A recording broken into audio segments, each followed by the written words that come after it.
আসলে আমরা পুরুষটা কখনো কারোর কাছে বড় হতে পারি না। স্ত্রীর সঙ্গে ঝগড়া করলে স্ত্রী বলে, তুমি কি বোঝো? মায়ের কাছে গেলে মা বলে, তুই তো ছোট, তুই কি বুঝিস?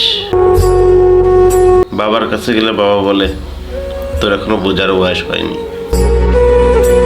ছেলেকে একটা ঝাড়ি দিলে ছেলে যে আম্মুর কাছে নালিশ করে, তখন স্ত্রী বলে, তোমার আব্বু কিছু বোঝে না।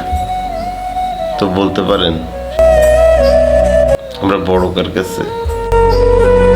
আমরা পুরুষরা কখনো কারো কাছে বড় হতে পারি না। একটা জায়গায় আমরা বন্দী। দায়িত্ব, ফ্যামিলির দায়িত্ব মাথায় নিয়ে সব জায়গায় আমাদের ছোট হয়ে থাকতে হয়, আর সব কিছু হাসি মুখে বরণ করে নিতে হয়।